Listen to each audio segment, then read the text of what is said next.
بسم اللہ الرحمن الرحیم۔ جماعت اسلامی کی دعوت۔ سید ابو الاعلیٰ مودودی رحمہ اللہ۔ فساد اور بگاڑ کا سبب لادینیت، قوم پرستی اور حاکمیت جمہور کی بنیاد پر جاری نظام ہے۔ اس کی جگہ خدا پرستی، انسانیت اور خلافت جمہور کے اصولوں پر نظام چلایا جائے تو دنیا میں امن قائم ہو جائے گا۔ مولانا مودودی رحمہ اللہ نے 9 مئی 1947 کو دارالاسلام پٹھان کوٹ واقع مشرقی پنجاب میں ایک اجتماع سے یہ خطاب کیا۔ اس کے 3 ماہ بعد ہندوستان 2 آزاد مملکتوں میں تقسیم ہو گیا، لیکن نظام انہی بنیادوں پر چل رہا ہے اور بیر و بر میں فساد بھی پھیل رہا ہے۔ اس نظام کی تبدیلی ہی وقت کی ضرورت ہے۔ رفقاء اور حاضرین، سب سے پہلے میں آپ حضرات کو خدا سے ڈرنے اور اس کی ناراضی سے بچنے اور اس کی خوشنودی چاہنے کی تلقین کرتا ہوں۔ ہماری اس دعوت کا سارا انحصاری تعلق باللہ اور توجہ اللہ پر ہے۔ کوئی شخص خدا کا کلمہ بلند کرنے کے لیے کچھ بھی نہیں کر سکتا، بلکہ سچ یہ ہے کہ خود راہ راست پر قائم بھی نہیں رہ سکتا۔ اگر خدا کا خوف اس کے دل میں نہ ہو اور تقویٰ کی گرفت اس کی خواہشات پر مضبوط نہ ہو اور اس کی تمام جدوجہد اور دوڑ دھوپ میں رضائے الہی کی طلب کارفرما نہ ہو، دنیا میں آدمی کی راست روی کی ضامن صرف ایک ہی چیز ہے اور وہ ہے خدا کا خیال۔ یہ خیال اگر تھوڑی دیر کے لیے بھی دل سے نکل جائے، اگر ذرا سی غفلت بھی طاری ہو جائے تو انسان کا کام سیدھی راہ سے اٹنے لگتا ہے۔ پھر جسے محض راہ راست پر چلنا ہی نہ ہو بلکہ دنیا کو اس پر چلانا اور بھٹکے ہوئے لوگوں کو اس کی طرف کھینچ کر لانا بھی ہو، اس کے لیے تو ناگزیر ہے کہ خدا سے تعلق ہر وقت مضبوط اور خدا کی طرف اس کی توجہ ہر آن مرکوز رہے، ورنہ اس سے غافل ہو کر وہ اپنے آپ کو مسلح سمجھتے ہوئے نہ معلوم کس کس قسم کے فسادوں کا مرتکب ہو جائے گا۔ لہٰذا میری پہلی نصیحت آپ کو اور ان سب لوگوں کو جو اس تحریک میں حصہ لینا چاہیں یہ ہے کہ اپنے ذہن میں اللہ کی ذات و صفات کا تصور ہر وقت تازہ رکھیں اور اپنے تمام کاموں میں اس کی خوشنودی پر نظر جماتے رہیں۔ جن تحریکوں کے پیش نظر صرف دنیا اور اس کے معاملات ہی ہیں وہ تو چل سکتی ہیں بغیر اس کے کہ خدا کا خیال کبھی دل میں آئے، مگر یہ تحریک ایک قدم بھی ٹھیک نہیں چل سکتی جب تک کہ اس کے خادم پورے شعور کے ساتھ خدا سے خشیت اور تقویٰ اور رضا طلبی کا تعلق نہ جوڑے رکھیں۔ نظم و ضبط کی اہمیت۔ دوسری چیز جس کی میں آپ کو نصیحت کرتا ہوں وہ یہ ہے کہ آپ نہ صرف اس اجتماع میں بلکہ اپنے تمام اجتماعی کاموں میں نظم و ضبط اور سکون و وقار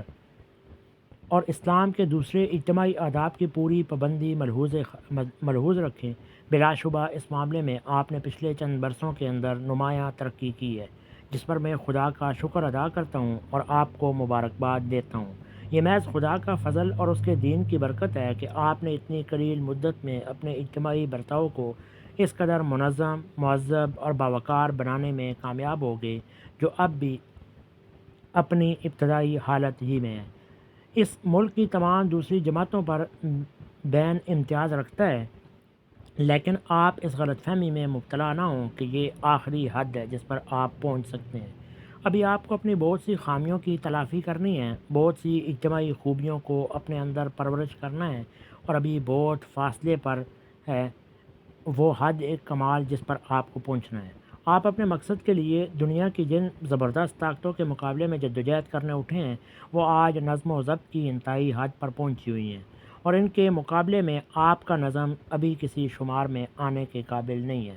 اگر آپ کے پیش نظر محض کسی ایک چھوٹے یا بڑے علاقے میں صرف انتظام کرنے والے ہاتھوں کا بدلنا نہیں ہے بلکہ سرے سے اس نظام کو بدل دینا ہے جس پر نوع انسانی کی زندگی کا نظام اس وقت چل رہا ہے، تو آپ کو سمجھنا چاہیے کہ اس غرض کے لیے آپ کو آخری فیصلہ کن مقابلہ ہندوستان کے مقتدیوں سے نہیں بلکہ مغرب کے اماموں سے پیش آئے گا۔ ان کا حال یہ ہے کہ انہوں نے اپنی پوری قوموں کو باقاعدہ سوچنے، باقاعدہ کام کرنے اور منظم اجتماعی صحیح کرنے کی ایسی مکمل تربیت دی ہے جس کے ثمرات ابھی پچھلی جنگ میں ساری دنیا دیکھ چکی ہے۔ اس سے بحث نہیں کہ یہ جنگ کیسی تھی اور کتنے ناپاک مقاصد کے لیے تھی، اور غور کرنے کی یہ چیز ہے کہ دنیا نے ان مفسد اماموں نے تنظیم اور انضباط اور مرتب اجتماعی عمل کو جو کمال دکھایا ہے کیا اس کے مقابلے میں کوئی مسلح امامت کبھی قائم ہو سکتی ہے جب تک کہ وہ ان صفات میں ان سے بازی نہ لے جائے؟ پہلے بھی امامت دنیا میں انقلاب اسی وقت آیا تھا جب صحابہ کرام رضوان اللہ علیہم اجمعین نے محض اپنے عقیدہ و مقصد کی پاکیزگی اور اپنے اخلاق کی فضیلت ہی سے نہیں بلکہ اپنی تنظیم سے بھی دنیا ائمہ شر کو شکست دی تھی، اور اب بھی یہ انقلاب اس کے بغیر رونما نہیں ہو سکتا کہ جو لوگ اس کے خواہش مند ہیں وہ اپنے آپ کو افکار، اخلاق اور انتظامی صلاحیت میں دنیا کے موجودہ منتظمین سے فائق تر ثابت کر دیں۔ زمانہ اجتماع میں صحیح طرز عمل۔ تیسری بات جس کی طرف میں اس موقع پر آپ کو توجہ دلانا چاہتا ہوں وہ یہ ہے کہ آپ اجتماع کے ان دنوں سے زیادہ فائدہ اٹھانے کی کوشش کریں اور دوسری قسم کی دلچسپیوں میں وقت کا ایک لمحہ بھی ضائع نہ ہونے دیں۔ یہ 2-3 دن جو سال میں ایک مرتبہ آپ کو ملتے ہیں ان کو غنیمت سمجھیے اور ان کے ایک ایک لمحے کو اپنے نصب العین کی خدمت کے لیے استعمال کیجیے۔ دوسری باتوں کے لیے دوسرے اوقات بہت ہیں، اگرچہ وہ شخص جو اس مقصد کو اپنی پوری زندگی کا مقصد بنا چکا ہو دوسرے اوقات میں بھی اپنے ذہن کو دوسری فکروں میں الجھانا اور اپنی قوت کو دوسری غیر متعلق باتوں میں صرف کرنا پسند نہ کرے گا، لیکن خصوصیت کے ساتھ اجتماع کے ایام میں تو کسی شخص کا دوسری باتوں اور دلچسپیوں میں مشغول ہونا اس بات کی کھلی علامت ہے کہ اسے نصب العین کے ساتھ کوئی دلی لگاؤ نہیں ہے۔ اس وقت آپ کی پوری جماعتی طاقت ایک جگہ مجتمع ہے، تمام مختلف مقامات کے رفقا یہاں اکٹھے ہو گئے ہیں، بہت سے کارکن، ہمدرد، عام متاثرین اور جویائے حال اصحاب بھی تشریف لائے ہوئے ہیں۔ اس قیمتی موقع سے پورا فائدہ اٹھائیے اور دور و نزدیک کے رفقا سے تعارف پیدا کیجیے، آپس میں تعاون کی تدبیریں سوچیے، ہمدردوں کا جذبہ اخلاص و عمل کو ابھاریے، نئے لوگوں کو اپنی دعوت سمجھائیے، آپس میں سر جوڑ کر مشورہ کیجیے کہ ہم اپنے مقصد تک پہنچنے کے لیے کیا کیا تدبیریں کس طرح کر سکتے ہیں۔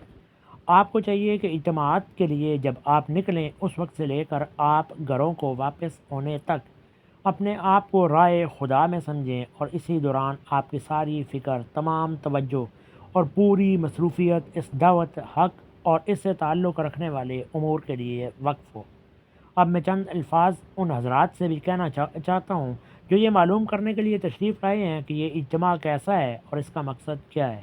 ان میں سے بعض تو ہم سے کچھ نہ کچھ پہلے سے بھی واقف ہوں گے، مگر بعض ایسے بھی ضرور ہوں گے جو آج پہلی مرتبہ ہم سے روشناس ہو رہے ہیں۔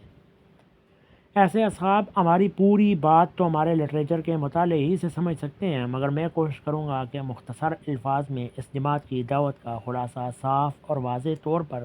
ان کے سامنے پیش کر دوں تاکہ یہ تعارف ان کے تفصیلی مطالعے کے لیے مددگار ہو سکے۔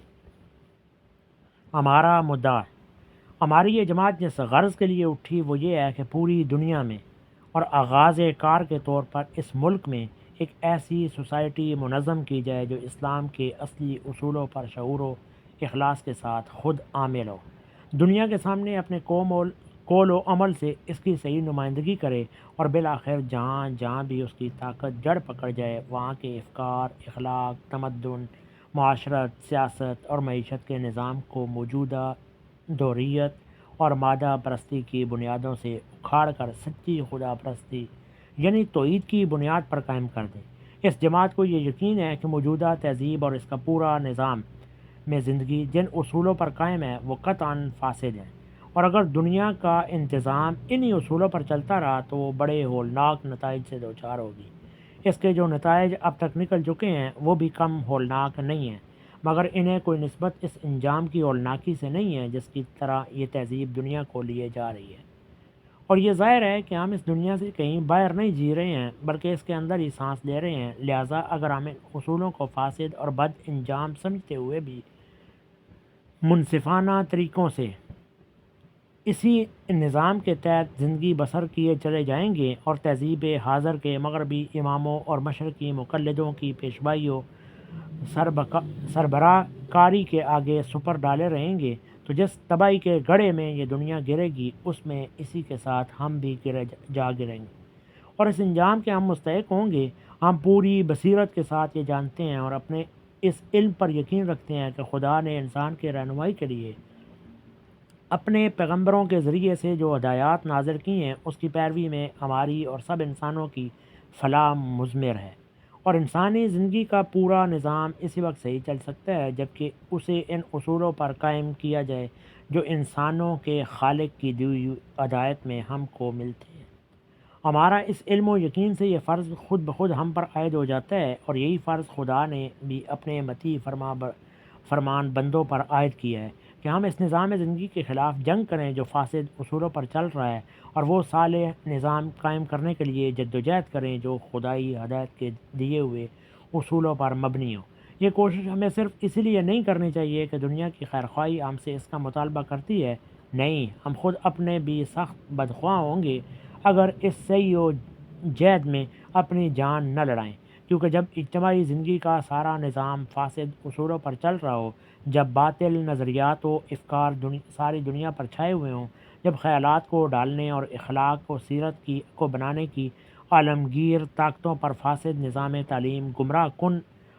ادبیات، فتنہ انگیز صحافت اور شیطانیت سے لبریز ریڈیو اور سینما کا تسلط ہو، جب رزق کے تمام وسائل پر ایک ایسے معاشی نظام کا قبضہ ہو جو حرام و حلال کی قیود سے ناشنا ہے، جب تمدن کی صورت گری کرنے اور اس کو ایک خاص راہ پر لے چلنے کی ساری طاقت ایسے قوانین اور ایسی قانون ساز مشینری کے ہاتھ میں ہو جو اخلاق و تمدن کے سراسر مادہ پرستانہ تصورات پر مبنی ہے، اور جب قوموں کی امامت اور انتظام دنیا کی پوری زمام کار ان لیڈروں کے اور حکمرانوں کے ہاتھ میں ہوں جو خدا کے خوف سے خالی اور اس کی رضا سے بے نیاز ہیں، اور اپنے کسی معاملے میں بھی یہ دریافت کرنے کی ضرورت نہیں سمجھتے ہیں کہ ان کے خالق کی ہدایت اس معاملے میں کیا ہے، تو ایسے نظام کی ہماگیر گرفت میں رہتے ہوئے ہم خود اپنے آپ کو ہی اس کے برے اثرات اور بدتر نتائج سے کب بچا سکتے ہیں؟ یہ نظام جس جہنم کی طرف جا رہا ہے اس کی طرف وہ دنیا کے ساتھ ہمیں بھی تو گھسیٹے لیے جا رہا ہے۔ اگر ہم اس کی مزاحمت نہ کریں اور اس کو بدلنے کی کوشش میں ایڑی چوٹی کا زور نہ لگائیں تو یہ ہماری اور ہماری آئندہ نسلوں کی دنیا خراب اور عاقبت خراب تر کر کے چھوڑے گا۔ لہٰذا محض دنیا کی اصلاح ہی کے لیے نہیں بلکہ خود اپنے آپ کو بچانے کے لیے بھی یہ فرض ہے کہ ہم پر عائد ہوتا ہے، اور یہ سب فرضوں سے بڑا فرض ہے کہ ہم جس نظام میں زندگی کو پوری بصیرت کے ساتھ فاسد و مہلک جانتے ہیں اسے بدلنے کی صحیح کریں، اور جس نظام کے برحق اور واحد ذریعہ فلاح و نجات ہونے پر یقین رکھتے ہیں اسے عملاً قائم کرنے کی جدوجہد کریں۔ ہاتھوں کی نہیں بلکہ نظام کی تبدیلی۔ اس مختصر گزارش سے آپ کے بات پا گئے ہوں گے کہ ہمارا اصل مدعا موجودہ نظام کے چلانے والے ہاتھوں کا بدلنا نہیں ہے بلکہ خود نظام کا بدلنا ہے۔ ہماری کوششوں کا مقصود یہ نہیں ہے کہ نظام تو یہی رہے اور انہی اصولوں پر چلتا رہے، مگر اس کو مغربی نہ چلائے بلکہ مشرقی چلائے، یا انگریز نہ چلائے ہندوستانی چلائے، یا ہندو نہ چلائے مسلمان چلائے۔ ہمارے نزدیک محض ہاتھوں کے بدل جانے سے کوئی فرق نہیں ہوتا۔ سور تو بہرحال سور ہی ہے اور اپنی ذات میں ناپاک ہے، خواہ اسے کافر باورچی پکائے یا مسلمان باورچی، بلکہ مسلمان باورچی کا سور پکانا اور بھی زیادہ افسوسناک ہے اور گمراہ کن بھی۔ بہت سے بندگان خدا حتیٰ کہ اچھے خاصے پرہیزگار لوگ بھی اس ظالم کے ہاتھ کا پکا ہوا سور اس اطمینان کی بنا پر کھا جائیں گے کہ یہ مسلمان کے ہاتھ کا پکا ہوا کھانا ہے، اگر اس پختویز کے دوران میں وہ چمچے کی گردش پر بآواز بلند بسم اللہ پڑھتا رہے اور اس کے چنے ہوئے دسترخوان پر مسلمانوں کو کافر کے دسترخوان کی بنسبت تناول محضر کی زیادہ آسانیاں اور آزادیاں میسر ہوں، اور محفل طعام کے گرد و پیش کچھ ایسے لوازم بھی فراہم کر دیے جائیں جو عام طور پر اسلامی لوازم سمجھے جاتے ہیں، تو یہ اور بھی زیادہ سخت دھوکہ دینے والی چیز ہوگی۔ اس قسم کی نمائشی اسلامیت اگر موجود ہو تو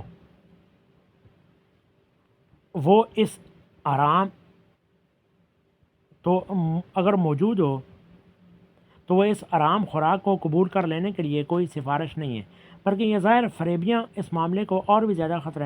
پرخطر بنا دیتی ہیں۔ لہٰذا ہم کسی ایسی ظاہری تبدیلی پر نہ خود مطمئن ہو سکتے ہیں نہ کسی کو مطمئن ہوتے دیکھ سکتے ہیں جس میں یہ فاسد تبدیلیاں نظام توجہ کا توں قائم رہے اور صرف اس کے چلانے والے ہاتھ بدل جائیں۔ ہماری نظر ہاتھوں پر نہیں بلکہ ان اصولوں پر ہے جن پر زندگی کا نظام چلایا جاتا ہے۔ وہ اصول اگر فاسد ہوں تو ہم ان کے خلاف جنگ جاری رکھیں گے اور انہیں صالح اصولوں پر بدلنے کی کوشش کریں گے۔ یہ تو ہے ہمارا مدعا۔ اب میں چاہتا ہوں کہ آپ یہ بھی واضح طور پر سمجھ لیں کہ موجودہ تہذیب کے وہ اصول کیا ہیں جن کو ہم مٹانا چاہتے ہیں، اور ان کے جواب میں دوسرے اصول کون سے ہیں جن کو ہم قائم کرنا چاہتے ہیں۔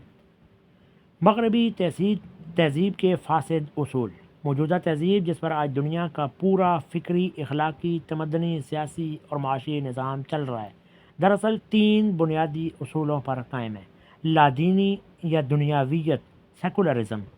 قوم پرستی نیشنلزم، حاکمیت جمہور ڈیموکریسی۔ ان میں سے پہلے اصول یعنی لادینی کا مطلب یہ ہے کہ خدا اور اس کی ہدایت اور اس کی عبادت کے معاملے میں ایک شخص کی ذاتی حیثیت تک محدود کر دیا جائے، اور انفرادی زندگی کے اس چھوٹے سے دائرے کے سوا دنیا کے باقی تمام معاملات کو ہم خالص دنیاوی نقطۂ نظر سے اپنے ثوابدید کے مطابق خود جس طرح چاہیں طے کریں۔ ان معاملات میں یہ سوال خارج از بحث ہونا چاہیے کہ خدا کیا کہتا ہے، اس کی ہدایت کیا ہے، اس کی کتابوں میں کیا لکھا گیا ہے۔ ابتدا یہ طرز عمل اہل مغرب نے عیسائی پادریوں کی اس خود ساختہ دینیات تھیولوجی سے بیزار ہو کر اختیار کیا تھا جو ان کے لیے زنجیر پا بن کر رہ گئی تھی، لیکن رفتہ رفتہ یہی طرز عمل ایک مستقل نظریہ حیات بن گیا اور تہذیب جدید کا پہلے سنگ بنیاد قرار پایا۔ آپ نے اکثر یہ فکرہ سنا ہوگا کہ مذہب ایک پرائیویٹ معاملہ ہے خدا اور بندے کے درمیان۔ یہ مختصر سا فکرہ دراصل تہذیب حاضر کا کلمہ ہے، اور اس کی شرح یہ ہے کہ اگر کسی کا ضمیر گواہی دیتا ہے کہ خدا ہے اور اس کی پرستش کرنی چاہیے، تو اپنی انفرادی زندگی میں بخوشی اپنے خدا کو پوجے، مگر دنیا اور اس کے معاملات سے خدا اور مذہب کا کوئی تعلق نہیں ہے۔ اس کلمے کی بنیاد پر جس نظام میں زندگی کی عمارت اٹھی ہے، اس میں انسان اور انسان کے تعلق اور انسان اور دنیا کے تعلق کی تمام صورتیں خدا اور مذہب سے آزاد ہیں۔ معاشرت ہے تو اس سے آزاد، تعلیم ہے تو اس سے آزاد، معاشی کاروبار ہے تو اس سے آزاد، قانون ہے تو اس سے آزاد، پارلیمنٹ ہے تو اس سے آزاد، سیاست اور انتظام ملکی ہے تو اس سے آزاد، بین الاقوامی ربط و ضبط ہے تو اس سے آزاد۔ زندگی کے ان بے شمار مختلف پہلوؤں میں جو کچھ بھی طے کیا جاتا ہے اپنی خواہش اور دانست کے مطابق طے کیا جاتا ہے، اور اس سوال کو نہ صرف ناقابل لحاظ بلکہ اصولی غلط اور انتہائی تاریک خیال سمجھا جاتا ہے کہ اس کے متعلق خدا نے بھی کچھ اصول اور احکام ہمارے لیے مقرر کیے ہیں یا نہیں۔ رہی انفرادی زندگی، تو وہ بھی غیر دینی تعلیم اور بے دین اجتماعیت کی بدولت اکثر و بیشتر افراد کے معاملے میں نری دنیاوی سیکولر ہی ہو کر رہ گئی ہے اور ہوتی چلی جا رہی ہے، کیونکہ اب بہت ہی کم افراد کا ضمیر واقعی یہ گواہی دیتا ہے کہ خدا ہے اور اس کی بندگی کرنی چاہیے۔ خصوصاً جو لوگ اس وقت تمدن کے اصلی کار فرما اور کارکن ہیں، ان کے لیے تو مذہب اب ایک پرائیویٹ معاملہ بھی باقی نہیں رہا، ان کا ذاتی تعلق بھی خدا سے ٹوٹ چکا ہے۔ دوسری اصول یعنی قوم پرستی کی ابتدا تو پوپ اور کیسر کے عالمگیر استبداد کے خلاف بغاوت کے طور پر ہوئی تھی۔ اس کا مطلب صرف اتنا تھا کہ مختلف قومیں اپنی اپنی سیاست و مصلحت کی آپ ہی مالک و مختار ہوں گی، کسی عالمی روحانی یا سیاسی اقتدار کے ہاتھوں میں شطرنج کے موروں کی طرح نہ کھیلیں گی۔ مگر اس معصوم آغاز سے چل کر جب یہ تخیل آگے بڑھا تو رفتہ رفتہ نوبت یہاں تک پہنچ گئی کہ جس جگہ سے بے دینی کی تحریک نے خدا کو بے دخل کیا تھا، وہاں قوم پرستی نے قومیت کو لا بٹھایا۔ اب ہر قوم کے لیے بلند ترین اخلاقی قدر اس کا قومی مفاد اور اس کے قومی حوصلے اسپریشنز ہیں۔ نیکی وہ ہے جو قوم کے لیے مفید ہو، خواہ وہ جھوٹ ہو، بے ایمانی ہو، ظلم ہو یا کوئی ایسا فعل ہو جو پرانے مذہب و اخلاق میں بدترین گناہ سمجھا جاتا تھا، اور بدی وہ ہے جس سے قوم کے مفاد کو نقصان پہنچے، خواہ وہ سچائی ہو، انصاف ہو، وفائے عہد ہو اور ادائے حق ہو، یا اور کوئی ایسی چیز جسے کبھی فضائل اخلاق میں شمار کیا جاتا تھا۔ افراد قوم کی خوبی اور زندگی و بیداری کا پیمانہ یہ ہے کہ قوم کا مفاد ان سے جس قربانی کا مطالبہ کرے، خواہ وہ جان و مال اور وقت کی قربانی ہو یا ضمیر و ایمان کی، اخلاق و انسانیت کی قربانی ہو یا شرافت نفس کی، بہرحال وہ اس میں دریغ نہ کریں اور متعہد و منظم ہو کر قوم کے بڑھتے ہوئے اوسطوں کو پورا کرنے میں لگے رہیں۔ اجتماعی کوششوں کی غایت اب یہ ہے کہ ہر قوم ایسے افراد کی زیادہ سے زیادہ تعداد بام پہنچائے اور ان میں ایکا اور نظم پیدا کرے تاکہ وہ دوسری قوموں کے مقابلے میں اپنی قوم کا جھنڈا بلند کرے۔ تیسرے اصول یعنی جمہور کی حاکمیت، سوورنٹی دا پیپل، کو ابتدا بادشاہوں اور جاگیرداروں کے اقتدار کی گرفت توڑنے کے لیے پیش کیا گیا تھا، اور اس حد تک بات درست تھی کہ ایک شخص یا ایک خاندان یا ایک طبقہ کو لاکھوں کروڑوں انسانوں پر اپنی مرضی مسلط کر دینے اور اپنی اغراض کے لیے انہیں استعمال کرنے کا کوئی حق نہیں ہے۔ لیکن اس منفی پہلو کے ساتھ اس کا مثبت پہلو یہ تھا کہ ایک ایک ملک اور ایک ایک علاقے کے باشندے اپنے آپ حاکم اور اپنے آپ مالک ہیں۔ اس مثبت پہلو پر ترقی کر کے جمہوریت نے اب جو شکل اختیار کی ہے وہ یہ ہے کہ ہر قوم اپنی مرضی کی مختار کل ہے، اس کی مجموعی خواہش یا عملاً اس کی اکثریت کی خواہش کو پابند کرنے والی کوئی چیز نہیں ہے۔ اخلاق ہو یا تمدن، معاشرت ہو یا سیاست، ہر چیز کے لیے برحق اصول وہ ہیں جو قومی خواہش سے طے ہوں، اور جن اصولوں کو قوم کی رائے عامہ رد کر دے وہ باطل ہیں۔ قانون قوم کی مرضی پر منحصر ہے، جو قانون چاہے بنائے اور جس قانون کو چاہے توڑ دے یا بدل دے۔ حکومت قوم کی رضا کے مطابق بننی چاہیے، قوم ہی کے رضا کا اسے پابند ہونا چاہیے، اور اس کی پوری طاقت قومی خواہش کو پورا کرنے پر صرف ہونی چاہیے۔ یہ تین اصول جن کی تشریح میں نے مختصراً آپ کے سامنے بیان کی ہے، موجودہ دور کے نظام زندگی کی بنیاد ہیں، اور انہی اصولوں پر وہ بے دین جمہوری قومی ریاست، سیکولر ڈیموکریٹڈ نیشنل اسٹیٹ بنتی ہے جسے آج کل اجتماعی تنظیم کی مہذب ترین معیاری صورت سمجھا جاتا ہے۔ ہمارے نزدیک یہ تینوں اصول غلط ہیں۔ صرف غلط ہی نہیں، ہم پوری بصیرت کے ساتھ یہ یقین رکھتے ہیں کہ یہی اصول ان تمام مصائب کی جڑ ہے جن میں آج انسانیت مبتلا ہے۔ ہماری عداوت دراصل انہی اصولوں سے ہے، اور ہم اپنی پوری طاقت سے ان کے خلاف لڑنا چاہتے ہیں۔ ہمیں ان اصولوں پر کیا اعتراض ہے اور کیوں اعتراض ہے، اس کی تفسیر کے لیے تو بڑی لمبی بحث درکار ہے، مگر میں ایسے چند الفاظ میں آپ کے ذہن نشین کرنے کی کوشش کروں گا تاکہ آپ ہماری اس لڑائی کی اہمیت کو اچھی طرح سمجھ سکیں، اور آپ کو اندازہ ہو کیوں یہ معاملہ اتنا سنگین ہے کہ ان اصولوں کے خلاف جنگ کرنا ناگزیر ہے۔ لادینی اور اس کی قباحت۔ سب سے پہلے اس لادینی یا دنیاویت کو لیجئے جو اس نظام زندگی کا اولین سنگ بنیاد ہے۔ یہ نظریہ کہ خدا اور مذہب کا تعلق صرف آدمی کی انفرادی زندگی سے ہے سراسر ایک معمل نظریہ ہے جسے عقل و خرد سے کوئی سروکار نہیں۔ ظاہر بات ہے کہ خدا اور انسان کا معاملہ دو حال سے خالی نہیں ہو سکتا۔ یا تو خدا انسان کا اور اس ساری کائنات کا جس میں انسان رہتا ہے خالق اور مالک اور حاکم ہے، یا نہیں ہے۔ اگر وہ نہ خالق ہے، نہ مالک اور نہ حاکم، تب تو اس کے ساتھ پرائیویٹ تعلق کی بھی کوئی ضرورت نہیں ہے۔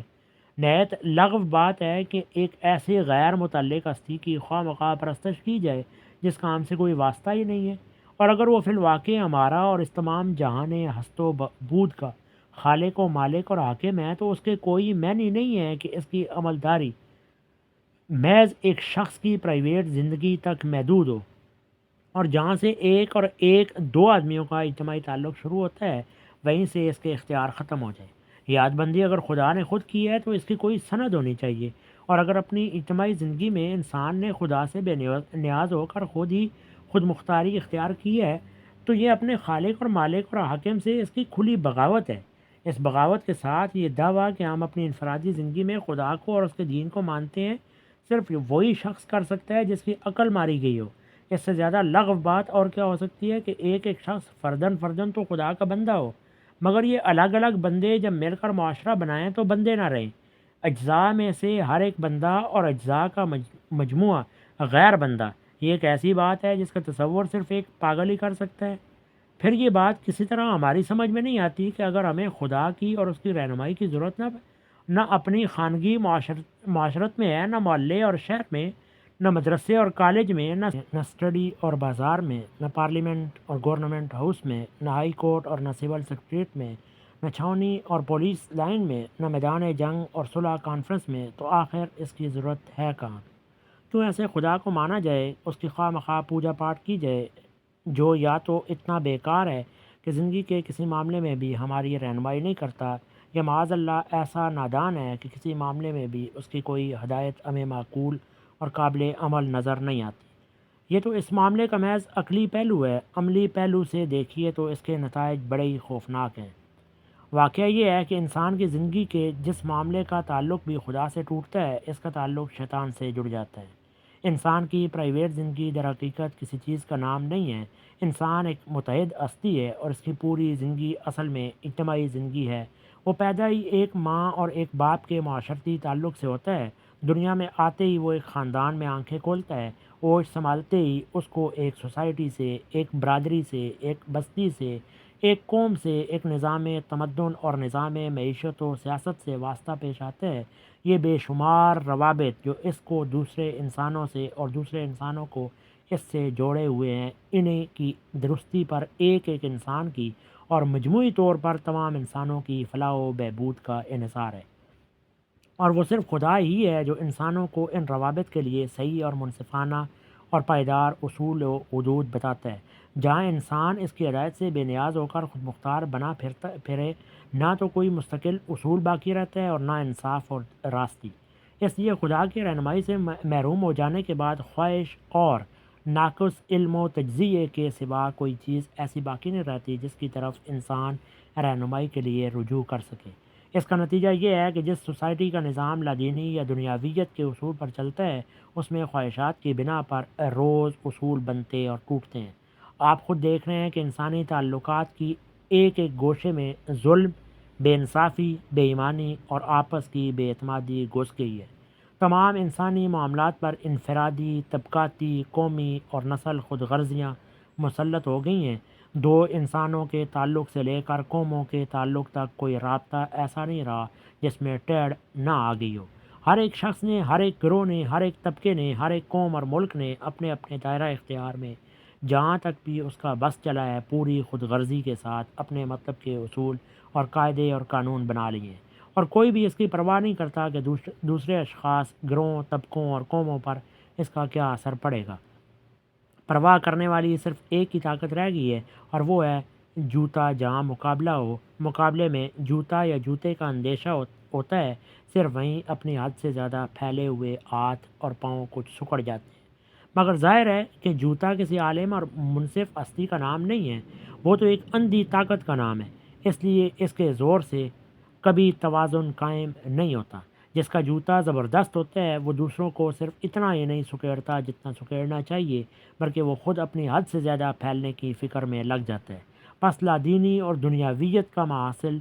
صرف یہ ہے کہ جو بھی اس طرز عمل کو اختیار کرے گا، بے لگام، غیر ذمہ دار اور بندہ نفیس ہو کر رہے گا،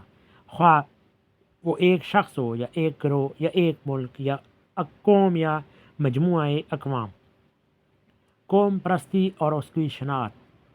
اب دوسرے اصول کو لیجئے۔ قوم پرستی کی جو تشریح ابھی تھوڑی دیر پہلے میں آپ کے سامنے کر چکا ہوں، وہ اگر آپ کے ذہن میں تازہ ہے تو آپ خود سمجھ سکتے ہیں کہ یہ کتنی بڑی لعنت ہے جو اس دور میں انسانیت پر مسلط ہوئی ہے۔ ہمارا اعتراض قومیت، نیشنلٹی پر نہیں ہے، کیونکہ وہ ایک فطری حقیقت ہے۔ ہم قومی خیرخواہی کے بھی مخالف نہیں ہیں، بشرطے کہ اس کے اندر دوسری قوموں کی بدخواہی شامل نہ ہو۔ ہمیں قومی محبت پر بھی کوئی اعتراض نہیں ہے، بشرطے کہ وہ قومی تعصب اور اپنی قوم کی بے جا پاسداری اور دوسروں سے نفرت کی حد تک نہ جا پہنچے۔ ہم قومی آزادی کو بھی صحیح سمجھتے ہیں، کیونکہ اپنے معاملات کو خود انجام دینا اور اپنے گھر کا آپ انتظام کرنا ہر قوم کا حق ہے، اور ایک قوم پر دوسری قوم کی حکومت درست نہیں ہے۔ دراصل جو چیز ہمارے نزدیک قابل اعتراض ہے بلکہ قابل نفرت ہے، وہ قوم پرستی، نیشنلزم ہے، اور قوم پرستی کی کوئی حقیقت اس کے سوا نہیں ہے کہ وہ قومی خود پرستی کا دوسرا نام ہے۔ اگر ایک سوسائٹی کے اندر اس شخص کا وجود ایک لعنت ہے جو اپنے نفس اور اپنی غرض کا بندہ ہو اور اپنے مفاد کے لیے سب کچھ کر گزرنے کے لیے تیار ہو، اگر ایک بستی کے اندر وہ خاندان ایک لعنت ہے جس کے افراد اپنے خاندانی مفاد کے اندھے پرستار ہوں اور جائز و ناجائز تمام ذرائع سے بس اپنا بھلا کرنے پر تلے ہوئے ہوں، اگر ایک ملک کے اندر وہ طبقہ ایک لعنت ہے جو اپنی طبقاتی خود غرضی میں اندھا ہو رہا ہو اور دوسروں کے بھلے برے کی پرواہ کیے بغیر صرف اپنے فائدے کے پیچھے پڑ جائے، مثلا بلیک مارکیٹنگ کرنے والے، تو آخر انسانیت کے وسیع دائرے میں وہ خود غرض قوم ایک لعنت کیوں نہیں ہے جو اپنے قومی مفاد کو اپنا خدا بنا لے اور ہر جائز و ناجائز طریقے سے اس کی پوجا کرنے لگے۔ آپ کا ضمیر گواہی دے گا کہ تمام خود غرضیوں اور نفسانیتوں کی طرح یہ قومی خود غرضی اور نفسانیت بھی یقیناً ایک لعنت ہے، مگر آپ دیکھ رہے ہیں کہ آج اس تہذیب جدید نے تمام قوموں کو اسی لعنت میں مبتلا کر دیا ہے۔ اس کی بدولت ساری دنیا ایسے قومی اکھاڑوں میں تبدیل ہو گئی ہے جن میں سے ہر اکھاڑے کی دوسرے اکھاڑے سے لاگ ڈانٹ ہے، اور 2 عالمگیر دنگل ہو چکنے کے بعد ابھی پسینہ بھی خشک نہیں ہوا ہے کہ تیسرے دنگل کے لیے جنڑ خم تازہ کیے جا رہے ہیں۔ جمہوریت اور اس کا فساد۔ تیسرا اصول پہلے دونوں اصولوں کے ساتھ مل کر اس بلا کی تکمیل کر دیتا ہے۔ جیسا کہ میں ابھی عرض کر چکا ہوں، موجودہ تہذیب میں جمہوریت کے معنی ہے جمہور کی حاکمیت، یعنی ایک علاقے کے لوگوں کی مجموعی خواہش کا اپنے علاقے میں مختار مطلق ہونا، اور ان کا قانون کے تابع نہ ہونا، بلکہ قانون کا ان کی خواہش کے تابع ہونا، اور حکومت کی غرض صرف یہ ہونا کہ اس کا نظم، اس کی طاقت لوگوں کی اجتماعی خواہشات کو پورا کرنے کے کام آئے۔ اب غور کیجئے کہ پہلے تو لادینی نے ان لوگوں کو خدا کے خوف اور اخلاق کے مستقل اصولوں کی گرفت سے آزاد کر کے بے لگام اور غیر ذمہ دارانہ بندہ نفس بنا دیا۔ پھر قوم پرستی نے ان کو شدید قسم کی قومی خود غرضی اور اندھی عصبیت اور قومی غرور کے نشے میں بدمست کر دیا۔ اب یہ جمہوریت انہی بے لگام بدمست بندگان نفس کی خواہشات کو قانون سازی کے مکمل اختیارات دیتی ہے، اور حکومت کا واحد مقصد یہ قرار دیتی ہے کہ طاقت ہر اس چیز کے حصول میں ہو جس کی یہ لوگ اجتماعی طور پر خواہش کریں۔ سوال یہ ہے کہ اس طرح کی خود مختار صاحب حاکمیت قوم کا حال آخر ایک طاقتور بدماش کے حال سے کس بات میں مختلف ہوگا؟ جو کچھ ایک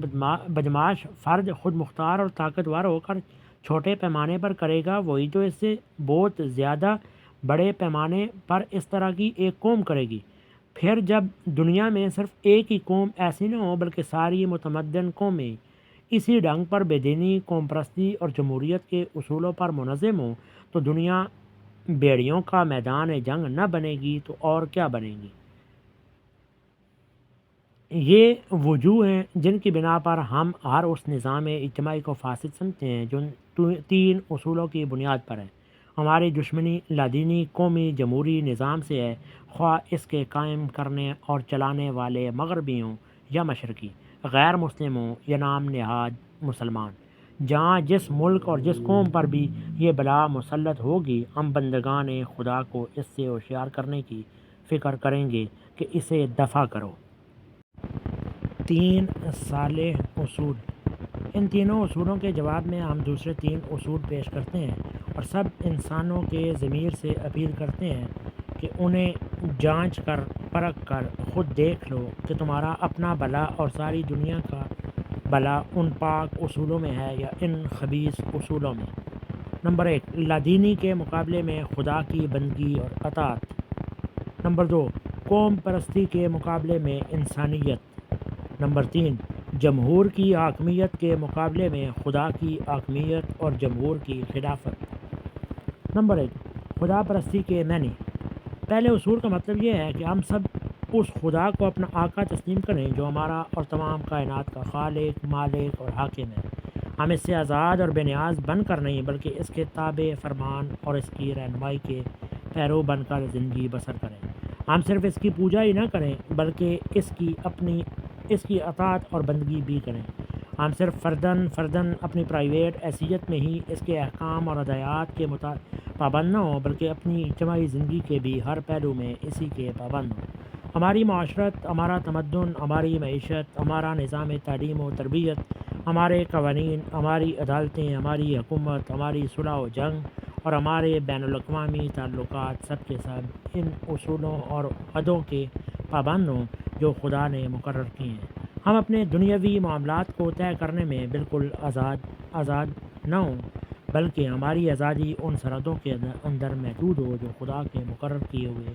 اصول اور حدود نے کھینچ دی ہے۔ یہ اصول اور حدود ہمارے ہر حال میں ہمارے اختیارات سے بالاتر ہے۔ نمبر 2، انسانیت کا مطلب۔ دوسرے اصول کا مطلب یہ ہے کہ خدا پرستی کی بنیاد پر جو نظام زندگی بنے اس میں قوم، نسل، وطن، رنگ اور زبان کے فرق و امتیاز کی بنا پر کسی قسم کے تعصبات اور خود غرضیاں راہ نہ پائیں۔ وہ ایک قومی نظام کے بجائے ایک اصولی نظام ہونا چاہیے جس کے دروازے پر اس انسان کے لیے کھلے ہوئے ہوں جو اس کے بنیادی اصولوں کو مان لے، اور جو انسان بھی ان کو مان لے جائے وہ بغیر کسی امتیاز کے پورے مساویانہ حقوق کے ساتھ اس میں شریک ہو سکے۔ اس نظام میں شہریت، سٹیزن شپ کو بنیاد پیدائش اور نسل و وطن پر نہ رکھی جائے بلکہ صرف اصول پر رکھی جائے۔ رہے وہ لوگ جو ان اصولوں پر مطمئن نہ ہوں یا کسی وجہ سے ان کو ماننے کے لیے تیار نہ ہوں تو ان کو مٹانے اور دبانے اور عزم کرنے کی کوشش نہ کی جائے، بلکہ وہ متعین حقوق کے ساتھ اس نظام کی حفاظت، پروٹیکشن میں رہیں۔ ان کے لیے ہر وقت یہ موقع کھلا رہے کہ جب بھی ان اصولوں کی حیثیت و روح پر ان کا اطمینان ہو جائے وہ برابر کے حقوق کے ساتھ اپنی آزادانہ مرضی سے اس نظام کے شہری بن سکیں۔ یہ چیز جس کو ہم اصول انسانیت سے تعبیر کر رہے ہیں قومیت کی نفی نہیں ہے، بلکہ اس کی صحیح فطری حد میں رکھتی ہے۔ اس میں قومی محبت کے لیے جگہ ہے مگر قومی تعصب کے لیے جگہ نہیں ہے۔ قومی خیر خواہی جائز ہے مگر قومی خود غرضی حرام ہے۔ قومی آزادی مسلم ہے اور ایک قوم پر دوسری قوم کے خود غرضانہ تسلط سے بھی سخت انکار ہے، مگر ایسی قومی آزادی ہرگز تسلیم نہیں جو انسانیت کو ناقابل عبور حدوں میں تقسیم کر دے۔ اصول انسانیت کا مطالبہ یہ ہے کہ اگرچہ ہر قوم اپنے گھر کا انتظام آپ کرے اور ہر قوم من حیث القوم دوسری قوم کے تابع نہ ہو، لیکن تمام وہ قومیں جو تہذیب انسانی کے بنیادی اصولوں میں متفق ہو جائیں ان کے درمیان انسانی فلاح و ترقی کے کاموں میں پورا تعاون ہو۔ مسابقت، کمپٹیشن کے بجائے معاونت ہو۔ بام امتیازات اور تعصبات اور نفرتیں نہ ہوں بلکہ تہذیب و تمدن اور اسباب زندگی کا آزادانہ لین دین ہو، اور اس مہذب نظام زندگی کے تحت زندگی بسر کرنے والی دنیا کا ہر انسان اس پوری دنیا کا شہری ہو، نہ کہ ایک ملک اور ایک قوم کا، حتیٰ کہ وہ کہہ سکے کہ ہر ملک کو ملک ماست کہ ملک خدائے ماست۔ موجودہ حالت کو ہم ایک قابل نفرت حالت سمجھتے ہیں جس میں ایک انسان نہ تو خود ہی اپنی قوم اور ملک کے سوا کسی دوسری قوم اور ملک کا وفادار ہو سکتا ہے،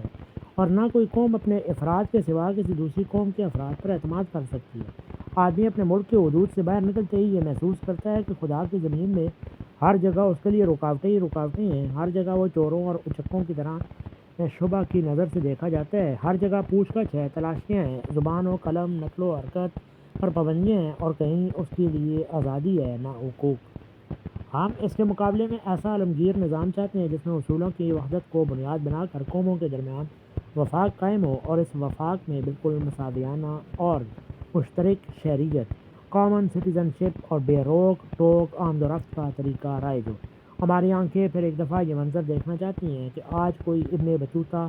اٹلانٹک کے ساحل سے بحر الکاہل کے جزائر تک اس طرح جائے کہ کہیں بھی وہ غیر ایلین نہ ہو، اور ہر جگہ اس کے لیے جج، مجسٹریٹ اور وزیر یا سفیر بن جانے کا موقع ہو۔ نمبر 3، خلافت جمہور کا مفہوم۔ اب تیسرے اصول کو لیجئے۔ ہم جمہوری حاکمیت کے بجائے جمہوری خلافت کے قاتل ہیں۔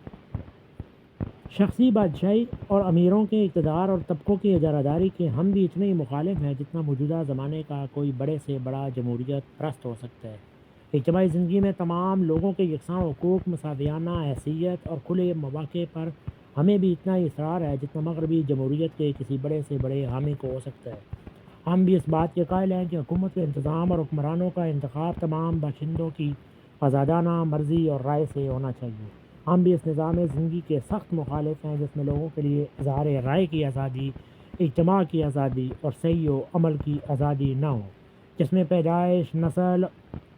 اور طبقات کی بنا پر بعض لوگوں کے لیے مخصوص حقوق اور بعض دوسرے لوگوں کے لیے مخصوص رکاوٹیں ہوں۔ یہ امور جو جمہوریت کا اصل جوہر، ایسنس ہیں، ان میں ہماری جمہوریت اور مغربی جمہوریت کے درمیان کوئی اختلاف نہیں ہے۔ ان میں سے کوئی چیز بھی ایسی نہیں ہے جو اہل مغرب نے ہمیں سکھائی ہو۔ ہم اس جمہوریت کو اس وقت سے جانتے ہیں اور دنیا کو اس کا بہترین عملی نمونہ دکھا چکے ہیں، جبکہ مغربی جمہوریت پرستوں کی پیدائش میں ابھی سینکڑوں برس کی دیر تھی۔ دراصل ہمیں اس نوخیز جمہوریت سے جس چیز میں اختلاف، نہایت سخت اختلاف ہے، وہ یہ ہے کہ جمہور کی مطلق العنان بادشاہی کا اصول پیش کرتی ہے، اور ہم اس کو حقیقت کے اعتبار سے غلط اور نتائج کے اعتبار سے تباہ کن سمجھتے ہیں۔ حقیقت یہ ہے کہ سوورنٹی صرف اس کا حق ہے جس نے لوگوں کو پیدا کیا ہے، جو ان کی پرورش اور بالیدگی کا سامان کر رہا ہے، جس کے سارے پر ان کی اور ساری دنیا کی ہستی قائم ہے، جس کے زبردست قانون کی گرفت میں کائنات کی ایک ایک چیز جکڑی ہوئی ہے، اس کی واقعی اور حقیقی بادشاہی ہو یا ایک قوم اور اس کے عوام کی، بہرحال وہ ایک غلط فہمی کے سوا کچھ نہ ہوگا، اور اس غلط فہمی کی چوٹ کائنات کے اصل بادشاہ پر نہیں بلکہ اس احمق مدعی پر پڑے گی جس نے اپنی قدر خود نہ پہچانی۔ اس حقیقت میں صحیح بھی یہی ہے، اور نتائج کے اعتبار سے انسان کی بھلائی بھی اسی میں ہے کہ خدا کو حاکم مان کر انسانی زندگی کا نظام حکومت خلافت و نیابت کے نظریے پر بنایا جائے۔ یہ خلافت بلا شبہ جمہوری ہونی چاہیے، جمہور کی رائے ہی سے حکومت کے امیر یا ناظم اعلیٰ کا انتخاب ہونا چاہیے، انہی کی رائے سے اہل شورا منتخب ہونے چاہیے، انہی کے مشورے سے حکومت کے سارے انتظامات چلنے چاہیے، ان کو تنقید و احتساب کا کھلا حق ہونا چاہیے، لیکن یہ سب کچھ اس احساس و شعور کے ساتھ ہونا چاہیے کہ ملک خدا کا ہے، ہم مالک نہیں بلکہ نائب ہیں، اور ہمیں اپنے ہر کام کا حساب اپنے اصل مالک کو دینا ہے۔ نیز وہ اخلاقی اصول اور وہ قانونی احکام اور حدود اپنی جگہ اٹل ہونے چاہیے جو خدا نے ہماری زندگی کے لیے مقرر کر دیے ہیں۔ ہماری پارلیمنٹ کا اساسی نظریہ یہ ہونا چاہیے کہ نمبر 1، جن امور میں خدا نے ہمیں ہدایات دی ہیں ان میں ہم قانون سازی نہیں کریں گے، بلکہ اپنی ضروریات کے لیے خدا کی ہدایات سے تفصیلی قوانین اخذ کریں گے۔ نمبر 2، جن امور میں خدا نے ہدایات نہیں دی ہیں ان میں ہم یہ سمجھیں گے کہ خدا نے خود ہی ہم کو آزادی عمل بخشی ہے، اس لیے صرف انہی امور میں ہم باہمی مشورے سے قانون بنائیں گے، مگر یہ قانون لازماً اس مجموعی سانچے کے مزاج سے مطابقت رکھنے والے ہوں گے جو خدا کی اصولی ہدایات نے ہمارے لیے بنا دی ہے۔ پھر یہ ضروری ہے کہ اس پورے نظام تمدن و سیاست کی کار فرمائی اور اس کا انتظام ان لوگوں کے سپرد ہو جو خدا سے ڈرنے والے اور اس کی اطاعت کرنے والے اور ہر کام میں اس کی رضا چاہنے والے ہوں، جن کی زندگی گواہ ہو کہ وہ خدا کے حضور اپنی پیشی اور جواب دہی کا یقین رکھتے ہیں، جن کی پبلک اور پرائیویٹ دونوں قسم کی زندگیوں سے یہ شہادت ملے کہ وہ بے لگام گھوڑے کی طرح نہیں ہے جو ہر کھیت میں چرتا اور ہر ہاتھ کو پھاندتا پھرتا ہو، بلکہ ایک الہی ضابطے کی رسی سے بندھے ہوئے ہیں اور ایک خدا پرستی کے کھونٹے سے مربوط ہیں، اور ان کی ساری چلت پھرت اسی حد تک محدود ہے جہاں تک وہ رسی انہیں جانے دیتی ہے۔ خود فیصلہ کیجیے۔ حضرات، یہ تینوں اصول جن کی بہت ہی مختصر سی تشریح میں نے آپ کے سامنے کی ہے، موجودہ تہذیب کی قوم پرستانہ لادینی جمہوری حاکمیت کے مقابلے میں ایک خدا پرستانہ انسانی جمہوری خلافت قائم کرنا چاہتے ہیں، اور اسی کا قیام ہمارا نصب العین ہے۔ یہ بات تو آپ بیک نظر معلوم کر سکتے ہیں کہ ان دونوں نظاموں کے درمیان کیا اختلاف ہے۔ اب یہ فیصلہ آپ کے اپنے ضمیر پر منحصر ہے کہ ان میں سے کون سا بہتر ہے، کس میں آپ کی فلاح ہے، جس کے قیام کا آپ کو خواہش مند ہونا چاہیے، اور کس کے قیام کرنے اور قائم رکھنے میں آپ کی قوتیں صرف ہونی چاہیے۔ مسلمانوں کا فرض۔ جہاں تک مسلمانوں کا تعلق ہے، اور میں صاف صاف کہتا ہوں کہ موجودہ زمانے کے بے دینی قومی جمہوریت تمہارے دین و ایمان کے قطعاً خلاف ہے۔ تم اس کے آگے سر تسلیم خم کرو گے تو قرآن سے پیٹھ پھیرو گے، اس کے قیام و بقا میں حصہ لو گے تو اپنے رسول سے غداری کرو گے، اس کا جھنڈا اڑانے کے لیے اٹھو گے تو اپنے خدا کے خلاف علم بغاوت بلند کرو گے۔ جس اسلام کے نام پر تم اپنے آپ کو مسلمان کہتے ہو، اس کی روح اس ناپاک نظام کے روح سے، اس کے بنیادی اصول اور اس کے بنیادی اصولوں سے، اور اس کا ہر جزو اس کے ہر جزو سے برسر جنگ ہے۔ اسلام اور یہ نظام ایک دوسرے سے کہیں بھی مصالحت نہیں کرتے۔ جہاں یہ نظام برسر اقتدار ہوگا وہاں اسلام نقش بر آب رہے گا، اور جہاں اسلام برسر اقتدار ہوگا وہاں اس نظام کے لیے کوئی جگہ نہ ہوگی۔ تم اگر واقعی اسی اسلام پر ایمان رکھتے ہو جسے قرآن اور محمد صلی اللہ علیہ وسلم لائے تھے، تو تمہارا فرض ہے کہ جہاں بھی تم ہو اس قوم پرستانہ لادینی جمہوریت کی مزاحمت کرو، اور اس کے مقابلے میں خدا پرستانہ انسانی خلافت قائم کرنے کے لیے جدوجہد کرو، خصوصیت کے ساتھ جہاں تم بحیثیت ایک قوم کے برسر اقتدار ہو وہاں تو اگر تمہارے اپنے ہاتھوں سے اسلام کے اصلی نظام کے بجائے یہ کافرانہ نظام ہے اور چلے تو حیف ہے تمہاری اس جھوٹی مسلمانی پر، جس کا نام لینے میں تو اتنے بلند آنگ اور جس کا کام کرنے سے تم اس قدر بیزار ہو۔ اس سلسلے میں جملہ معترضہ کے طور پر اپنے مسلمان بھائیوں سے مجھے ایک بات اور بھی کہنی ہے۔ بعض مذہبی جامہ پہننے والے لوگ آپ کو اس غلط فہمی میں ڈال رہے ہیں اور شاید خود بھی اس دھوکے میں ہیں کہ حکومت تو ایک انعام ہے جو نمازیں پڑھنے اور نیکیاں کرنے کے صلے میں خدا کی طرف سے ملا کرتا ہے۔ اس کے اصول کی کوشش محض دنیا پرستی ہے اور اس کو نصب العین بنانا خلاف اسلام ہے۔ یہ باتیں جو لوگ کرتے ہیں انہوں نے اس معاملے کو سرے سے سمجھنے کی کوشش ہی نہیں کی ہے۔ اگر وہ برا نہ مانے تو میں کہوں گا کہ وہ سمجھنا چاہتے بھی نہیں ہیں، کیونکہ اس طرح وہ عیش و منغص ہو جائے گا جو موجودہ نظام کی فرما روائی میں ان کو حاصل ہے یا حاصل ہونے کا لالچ ہے۔ یہ لوگ اس سارے معاملے کو انعام کے پہلو سے دیکھ رہے ہیں اور فرض کا پہلو ان کی نگاہ سے اوجھل ہے۔ میں کہتا ہوں کہ بے شک خلافت الہیہ کا قائم ہو جانا ایک انعام ہے، مگر خلافت شیطانیہ کی جگہ اس کو قائم کرنا ایک فرض بھی ہے تاکہ خدا کے احکام اور اس کے حدود جاری ہو سکیں اور منکر کی جگہ معروف قائم ہو۔ تم فرض سے جی چراتے رہو اور انعام کی امیدیں رکھتے ہو، یہ تم ہی کو مبارک رہے۔ غیر مسلموں سے اپیل۔ رہے غیر مسلم حضرات تو ان سے میری خیر خواہانہ گزارش یہ ہے کہ برائے کرم اصول کے معاملے میں ان تعصبات کے کفل اپنے دلوں پر نہ چڑھائیے جو پچھلی تاریخ اور آج کی قومی کشمکش کی وجہ سے ہمارے اور آپ کے درمیان پیدا ہو گئے۔ اصول کسی قوم کی آبائی جائیداد نہیں ہوتے، نہ ان پر کسی قومیت کا ٹھپا لگا ہوا ہوتا ہے۔ وہ اگر صحیح اور مفید ہیں تو سب انسانوں کے لیے صحیح اور مفید ہیں، اور اگر غلط ہیں تو سب ہی کے لیے غلط ہیں، بلا لحاظ اس کے کون ان کا پیش کرنے والا ہے اور کس زبان میں انہیں پیش کیا گیا ہے۔ مثال کے طور پر افزان صحت کے اصولوں میں، طب کے اصولوں میں، تجارت اور صنعت و حرفت اور زراعت کے اصولوں میں، سائنس اور دوسرے علوم و فنون کے اصولوں میں یہ سوال سرے سے پیدا ہی نہیں ہوتا کہ فلاں ملک اور فلاں قوم کی چیزیں ہیں اس لیے دوسرے ان سے تعصب کریں۔ آپ جس صحیح اصول کو قبول کرنے میں تعصب سے کام لیں گے اپنا ہی نقصان کریں گے، بلکہ یہی معاملہ اخلاقی، تمدن، معاشرت، تہذیب، معیشت اور سیاست کے اصولوں کا بھی ہے۔ یہ بھی در حقیقت غیر قومی اور غیر نسلی چیزیں ہیں۔ ان کو بھی